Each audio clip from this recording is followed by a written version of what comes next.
بالکل یہ ذہن میں رکھ لیں. جامعہ ترمذی میں صحیح سند کے ساتھ موجود ہے.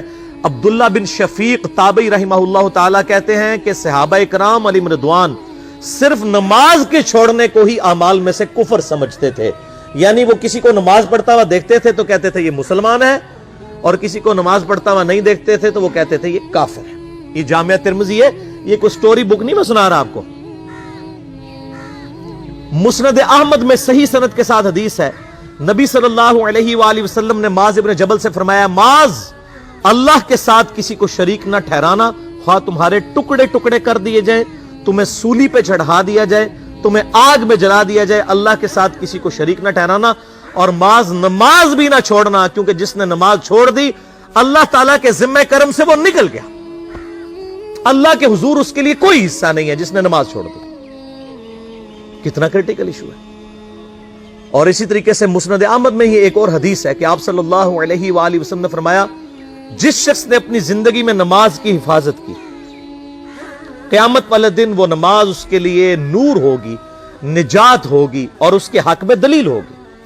اور جس نے نمازوں کی حفاظت نہیں کی اس کے لیے قیامت والے دن کوئی نجات, کوئی نور اور کوئی دلیل نہیں ہوگی. الٹا اس کا حشر قارون, فرعون اور ابی ابن خلف کے ساتھ ہوگا, والعیاذ باللہ تعالی.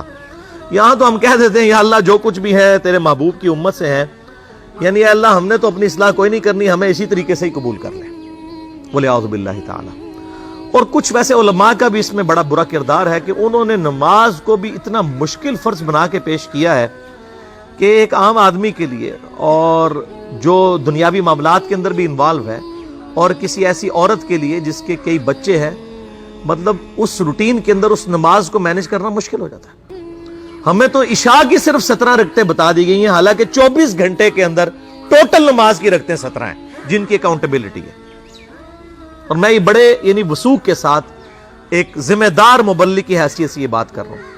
آپ صحیح بخاری اور صحیح مسلم کھول کے دیکھ لیں, فرض نمازوں کی تعداد جو ہے وہ 5 آئی ہے, اور ان کی رکعتوں کی تعداد بھی بیان ہو گئی ہے. فجر کے 2 فرض, ظہر کے 4 فرض, عصر کے 4, مغرب کے 3 اور عشاء کے 4. اور سفر میں سارے 2 فرض ہیں, مغرب کے 3 ہیں. یہ ٹوٹل 17 رکھتے ہیں جن کی اکاؤنٹیبلٹی ہے. باقی جنہ گڑ پاؤ گے انہ میٹھا, وہ ساری نفلی عبادت ہے. وہ بخاری اور مسلم دونوں میں حدیث ہے, جس نے فرض کے علاوہ 12 رکعتوں میں استقامت کی, اور وہ 12 رکعتیں آپ صلی اللہ علیہ وآلہ وسلم نے پڑھ کے بھی بتائیں. اور امہات المومنین میں سے سیدہ عائشہ نے, سیدہ ام سلمہ نے, سیدہ ام حبیبہ رضی اللہ عنہن نے روایت بھی کی کہ 2 فجر سے پہلے, 4 ظہر سے پہلے, 2 ظہر کے بعد, 2 مغرب کے بعد, 2 عشاء کے بعد. یہ 12 سنتیں موقدہ, جس نے یہ پڑھی اسے جنت میں محل ملے گا. اگر کوئی نہیں پڑھتا تو گنہگاری والا معاملہ کوئی نہیں ہے. اسی طریقے سے اس کے علاوہ ایک اور وطر کی نماز ہے جو سنت موقدہ ہے.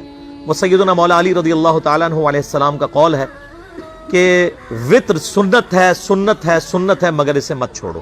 ہے سنت ہے لیکن تاکیدی ہے. آپ صلی اللہ علیہ وآلہ وسلم نے سفر میں بھی وطر اور فجر کی 2 سنتیں پڑھی ہیں, لیکن یہ صرف افضلیت کے اعتبار سے تاکیدی ہیں, ان کی اکاؤنٹیبلٹی کوئی نہیں ہے. البتہ یہ ضرور ہے, سنن ابی داؤد میں ایک حدیث ہے کہ جس کی قیامت والے دن فرضوں میں کوتاہی نکل آئے گی تو اللہ تعالیٰ فرمائے گا میرے بندوں کی جو نفلی اور سنت عبادت ہے اس کو تول لو اور فرضوں کے ایکویلنٹ قبول کر لو. تو آپ اگر یعنی سنتیں پڑھیں گے تو اس کے ایکویلنٹ نفلوں کی کوتاہی پوری ہو جائے گی, ادروائز اکاؤنٹیبلٹی اس کی کوئی نہیں ہے. یہ ذہن میں رکھیے گا. صحیح بخاری اور مسلم دونوں میں حدیث موجود ہے. ایک صحابی آئے, انہوں نے کہا یا رسول اللہ صلی اللہ علیہ وآلہ وسلم, میں جنت میں جانا چاہتا ہوں, مجھے